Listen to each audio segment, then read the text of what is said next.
নমস্কাৰ বন্ধু বান্ধৱীসকল, আপোনালোকে বাৰু তিতা কেৰেলা খাই বেয়া পায় নেকি? যদি বেয়া পায়, আজিৰ এই ৰেচিপি ভিডিঅ'টি চোৱাৰ পাছত আপোনালোকেও যদি এইদৰে তিতা কেৰেলা ৰান্ধি খায়, তেতিয়াহ'লে আপোনালোকে খাই বহুত বেছি ভাল পাব। মই ঘৰৰে কেইটামান তিতা কেৰেলা ছিঙি লৈছোঁ।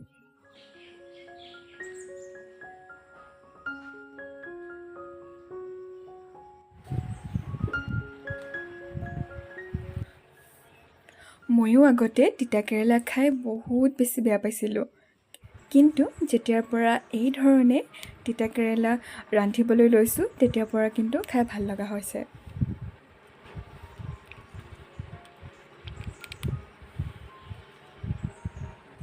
তিতা কেৰেলাকেইটা মই ছিঙি ল'লোঁ আৰু এয়া ঘৰত কপৌ এজনী আহিছিলে, মই তাইক চাউল কেইটামান দি দিছোঁ।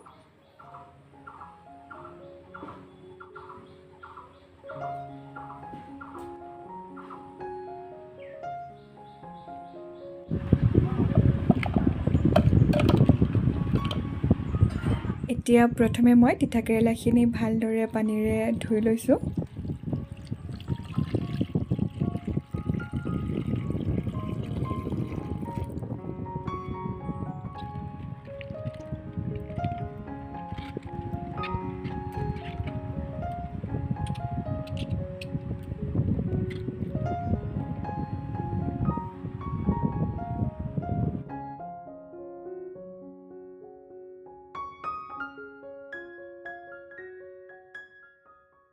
তাৰ পাছত ঠাৰিডাল আৰু ওপৰৰ এই অংশখিনি মই কাটি পেলাইছোঁ।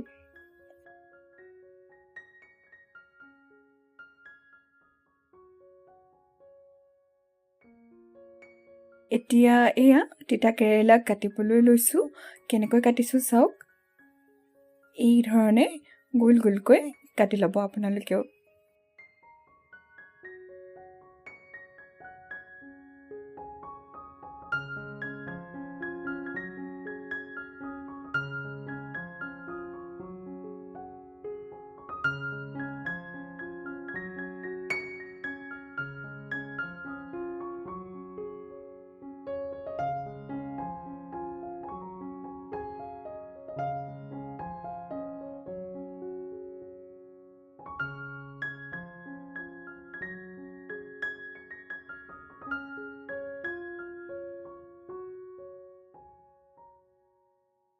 এয়া আটাইখিনি কাটি হৈ গ'ল। এতিয়া মই বাতি এটা লৈছোঁ আৰু ইয়াতে দিছোঁ 2 চামুচ পিঠাগুড়ি। তাৰ পাছত দিছোঁ আধা চামুচ জিৰা পাউডাৰ, অকণমান শুকান জলকীয়া গুড়ি। তাৰ পাছত এয়া দিছোঁ হালধি আৰু সোৱাদ মতে অলপমান নিমখ। এতিয়া আটাইখিনি ভালদৰে মিহলাই দিছোঁ।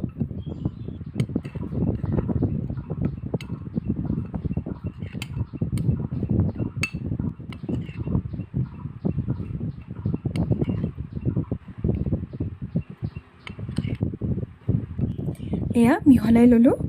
এতিয়া এইখিনি ইয়াতে দি দিছোঁ আৰু ভালদৰে আটাইখিনি মিহলাই ল'ম।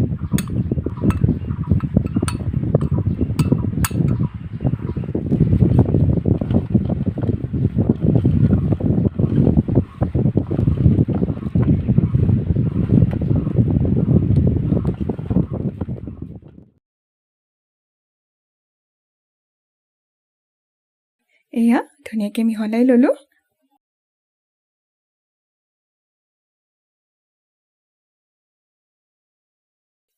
এতিয়া গেছৰ ফ্লেম অন কৰি মই কেৰাহী এটা বহাই দিছোঁ।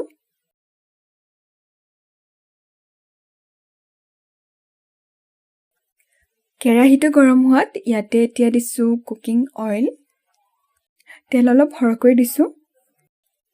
তেলখিনি অলপ গৰম হ'বলৈ দিছোঁ। তেলখিনি গৰম হোৱাত এতিয়া মই এয়া অলপমান দি দিছোঁ। তিতা কেৰেলাখিনি প্ৰথমে হাই ফ্লেমত ভাজিব লাগিব। যেতিয়া অলপ ভজা হৈ যাব, তেতিয়া গেছৰ ফ্লেম মিডিয়াম কৰি দিম। এয়া এইদৰে মই একেৰাহে ভাজি আছোঁ।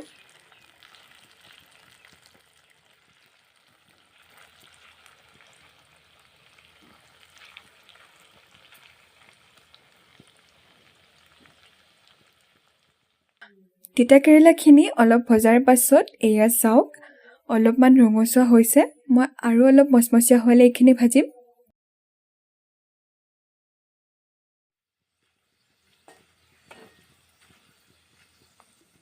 এয়া চাওক এইখিনি ধুনীয়া মচমচীয়াকৈ ভজা হৈ গৈছে। মই এতিয়া কাঁহী এখনত নমাই লৈছোঁ আৰু বাকী থকাখিনিও একেদৰেই ভাজি ল'ম।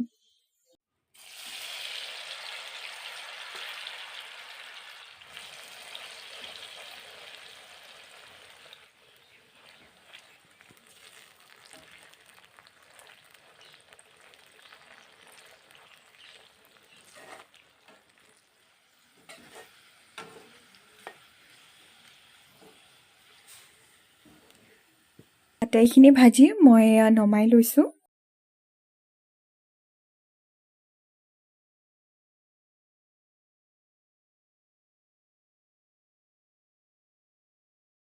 এয়া চাওকচোন দেখিবলৈ ইমান ধুনীয়া হৈছে আৰু শব্দটো শুনিছেনে? বৰ ধুনীয়া মচমচীয়া হৈছে।